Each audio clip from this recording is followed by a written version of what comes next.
खुलुमबाय बे समाव बडलेण्ड इंखं टेलिभिजननि स्टुडिअ आं मिथिका नार्जारी दिनै मोनाबिलिनि गाहाय रादाबफोराव दङ। साफ्रोमबो बर' फरायसाफोरनावनो माहारि बादा थानांगोन बुंदों दिनेश ब्रह्म। 21 मेनिफ्राय दासिम 900 कौटिनिबो बांसिन बेसेननि ड्राग्स हमबाय बुंदों हिमन्त।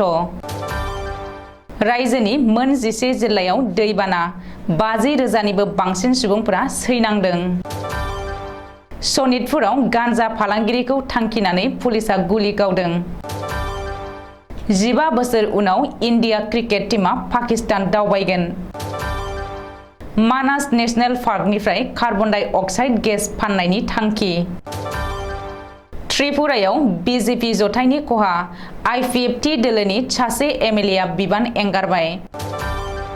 गाबोन बडलेण्ड खौरांगिरि गौथुम आरो बिटिआरनि गाहाय मावफुंगिरि सोद्रोमानि गेजेराव गोनां सावरायनाय। दानिया फै आबुं रादाबाव।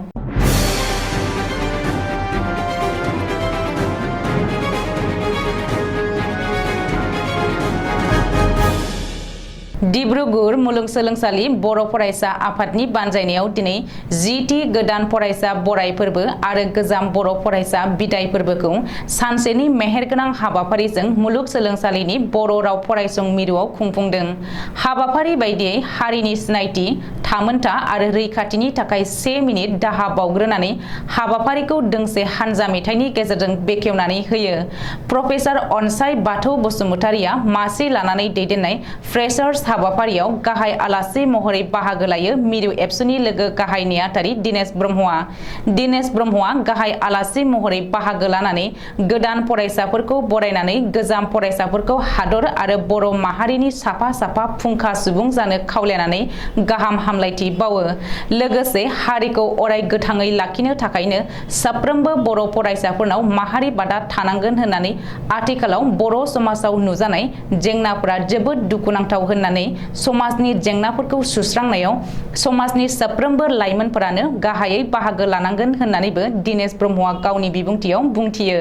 बे हाबाफारियाव डिब्रुगढ़ जिल्ला बर' थुनलाइ आफादनि आफादगिरि गुरु प्रसाद ब्रह्म, गाहाय नेहाथारि बाबुल चन्द्र बसुमतारी, समाज सिबियारि रनजित कुमार बसुमतारिया बाहागो लानायजों लोगोसे मिरु एबसुनिफ्राय सुबुं फोनांजाब नेहाथारि अबित नार्जारी, डिब्रुगढ़ जिल्ला एबसुनि आफादगिरि अरविन्द महिलारी, गाहाय नेहाथारि बाबुल बर', धेमाजि जिल्ला एबसुनि आफादगिरि लकेन बसुमतारी आरो गेलेमु नेहाथारि सन्जय बसुमतारीजों लोगोसे डक्टर प्रतिमा ब्रह्म, डक्टर ब्रिदुल बसुमतारी, मुनमि बर' आरो डक्टर रतमाली मोसाहारि बिथांमोनाबो बाहागो लायो।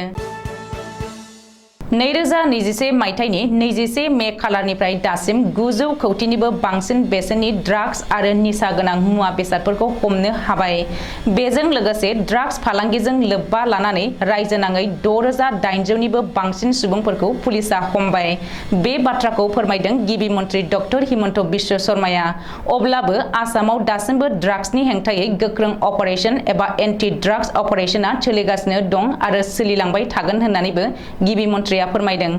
मख'नो गोनांदि आसामाव डक्टर हिमन्त बिश्व शर्मानि दैदेननाय सोरखार फैनायनि उनावनो गिबि मन्थ्रिनि बिथोन बायदियै आसाम पुलिसा 2021 मायथाइनि मे दाननिफ्राय रायजोनाङै एन्टि ड्राग्स अपारेशन खालामदों। बे अपारेशननि जोहै रायजोआव माखासे ड्राग्स नेटवर्कफोरखौ पुलिसा सिफायनो हादों आरो रोजा रोजा ड्राग्स फालांगिरिफोरखौ हमनो हादों।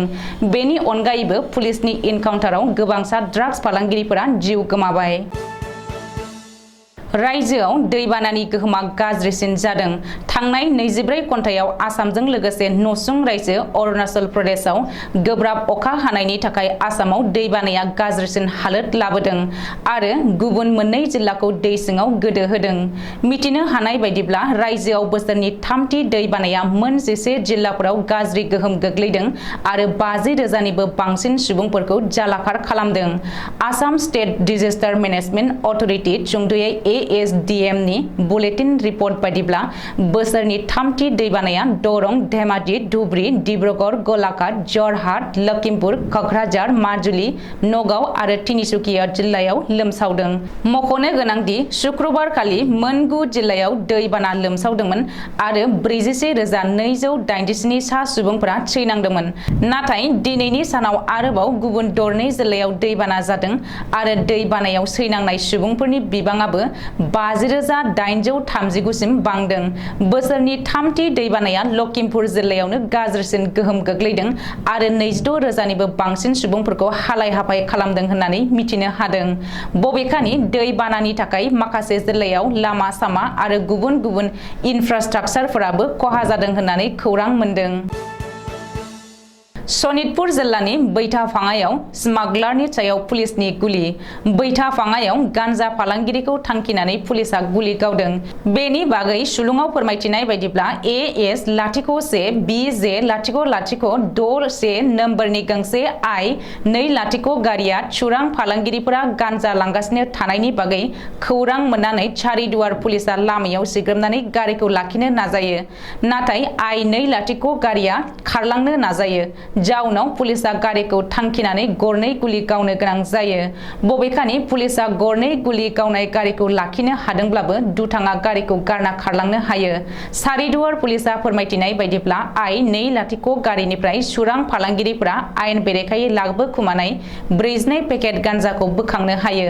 बोखांनो हानाय गान्जानि बेसेना बाजाराव खमैबो 1,50,000 रां जागोन होननानैबो पुलिसा सुलुङाव फोरमायदों। पाकिस्तान दावबायनो थाखाय साखाफारा इन्डियान क्रिकेट टीमा। गोलाव 15 बोसोर उनाव पाकिस्तान दावबायनो साखाफारा जादों इन्डियान टीमा। 2023 मायथाइनि एशिया कापआव बाहागो लानो थाखाय इन्डियान टीमा पाकिस्तानाव थांगोन होननानै BCCIनि सुलुङाव फोरमायदों। मख'नो गोनांदि दरनै हादरनि गेजेराव राजखान्थियारि एना-एनि जानायनि थाखाय गोलाव 15 बोसोरनि गेजेराव इन्डिया क्रिकेट टीमा पाकिस्तान दावबायनायनिफ्राय गोजानाव थाबोदोंमोन। बेखौबो मख'नो नांगोनदि 2008 मायथाइनि जुन दाननिफ्रायनो इन्डिया टीमा पाकिस्तानाव दावबायाखैमोन। गुबुन फारसे पाकिस्तानाबो 2013 मायथाइयावनो भारतआव जोबथा खेबनि थाखाय मेच गेलेदोंमोन। नाथाय दा इन्डिया टीमा पाकिस्तान दावबायनो साखाफारा।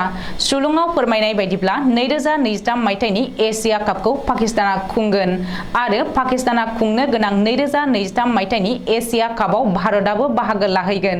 भारतीय क्रिकेट कन्ट्रल बोर्ड सुंद'यै BCCIआ फोरमायथिनाय बायदिब्ला भारतारि आइजो क्रिकेट टीमा आफ्रिकायाव T20 वर्ल्ड कापआव बाहागो लाहैनायजों लोगोसे इन्डिया टीमा पाकिस्तानाव जानो गोनां एशिया कापआवबो बाहागो लागोन। नाथाय पाकिस्तानाव जानो गोनां एशिया कापआव भारतआ बाहागो लागोना दासिमबो रोखा होनना फोसावाखै। मानोना पाकिस्तानाव गेलेहैनो थाखाय BCCIनो गोनां जागोन भारत सोरखारनि गनायथि। गुबुन फारसे लकसभा बिसायख'थिनि बोसोरसेल' सिगां इन्डिया टीमखौ पाकिस्तानाव दैथायहरोब्ला राजखान्थियारि फिनजाथाय सोमजिनो हागौ होननानैबो सन्देह सिखांदों। मानास नेशनेल पार्कआव सोमजिनाय कार्बन डाइ अक्साइडखौ गुबुन हादरनि बाजाराव फाननायनि थांखि आखायाव लादों टेरी एबा द एनार्जी एन्ड रिसार्च इनस्टिट्यूटआ। आथिखालाव मानास नेशनेल पार्कआव कार्बन डाइ अक्साइडनि बिबाङा बारमण्डलाव बांबोगासिनो थानायनि जाहोनाव सोलिबाय थानाय बोथोर आरो दै बारनि थासारिखौ सोलायहोनो हमदों। बेनिखायनो भारतनि गुबुन गुबुन हायुङारि हाग्रामानिफ्राय थैनाय बिफां-लाइफां बायदिनिफ्राय सोमजिनानै थानाय कार्बन डाइ अक्साइडखौ बिगियाननि खान्थिजों बुथुमनानै इउरप, आमेरिकानि बायदि हादराव थानाय कार्बननि बाजाराव फानदों टेरीआ। बे समाव भेरियर रिजार्भ, दुधवा, सुन्दरबनाव बायदि टाइगार प्रजेक्टफोराव बे खामानिखौ जागायजेनबाय। बेजों लोगोसेनो माहारियारि मानास हाग्रामायाव गिबियाव बाय'मास एसेसमेन्टनि हेफाजाबजों हायुङारि हाग्रामानि कार्बननि बिबांखौ आनजाद नायग्रोनाय जागोन आरो बेनि उनावसो बे कार्बनखौ बुथुमनानै गुबुन हादरनि बाजाराव फाननाय जागोन होननानै मिथिहोदों टेरीनि बिबानगिरिफोरा। मख'नो गोनांदि माहारियारि मानास हाग्रामानिफ्राय ओंखारनाय फाननो गोनां कार्बन डाइ अक्साइडनिफ्राय मोननो गोनां मुलाम्फाया $12 लाख एबा 10 कौटि रां जागोन होननानै हमना लानाय जादों। बे समाव टेरी आरो माहारियारि मानास हाग्रामानि मावथिफोरनि गेजेराव सुक्ति एबा गोरोबथा जाखांनायनि उनाव बे बिथिङाव माहारियारि मानास हाग्रामानि बासबारिनि गेस्ट हाउसआव सानथामनि हाबाफारिजों मोनसे ट्रेनिं एबा फोरोंथायनि हाबाफारि लानाय जादों। 2023 जानो गोनां त्रिपुरानि विधान सभा बिसायख'थिनि सिगां गोहोआव थानाय बीजेपी जथाय दोलोनि खहा बीजेपी दोलोजों एलायन्सआव थानाय त्रिपुरा इन्डिजिनियास पिपल पार्टी एबा आईपीएफटी दोलोनि एमएलए धनन्जय त्रिपुराया शुक्रबार खालि त्रिपुरा आयेन आफादनि बुंथिगिरि रतन चक्रवर्तीनि आखायाव गावनि एमएलए बिबान नागारनायखौ गथायदों। बे बोसोरसेयाव आईपीएफटी दोलोनि सानै एमएलएफोरा बिबान एंगारबाय। मख'नो गोनांथि त्रिपुरा विधान सभायाव सा 60 एमएलएनि मासि दङ आरो बेनिनो सा 36 बीजेपी दोलोनि दखलाव आरो सा 8 आईपीएफटी दोलोनि दखलाव दंमोन। आथिखालाव आईपीएफटी दोलोआव सा 6ल' एमएलए दंसै। सुलुङाव फोरमायनाय बायदिब्ला बिसोर बिबान एंगारनाय गासैबो एमएलएफोरा फैगौ विधान सभानि बिसायख'थियाव प्रद्युत देब बर्मानि मता पार्टीनिफ्राय टिकेट लानानै गसंफिनगोन। मानो होनोब्ला आथिखालाव त्रिपुरा ट्राइबेल अटोनोमास डिस्ट्रिक्ट एरियाया प्रद्युत देब बर्मानि दैदेननाय मता पार्टीनि दखलाव।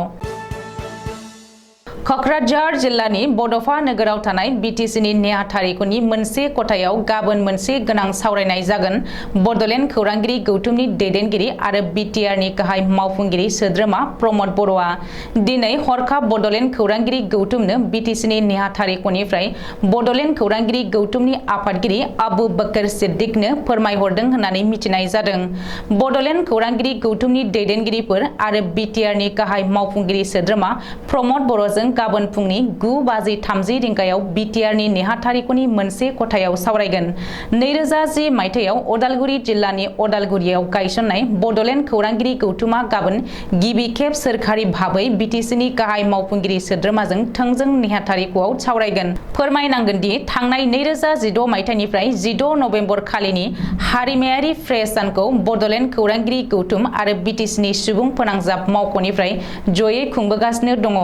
गाबोन बीटीआरनि गाहाय मावफुंगिरि सोद्रोमा प्रमद बर'जों सावरायनो थाखाय बीटीआरनि जिल्लाफोरनिफ्राय साब्रैयै थान्दै बाहागो लाफैनो थाखाय बड'लेण्ड खौरांगिरि गौथुमनि आफादगिरि आबु बकर सिद्दिकआ खावलायहरदों।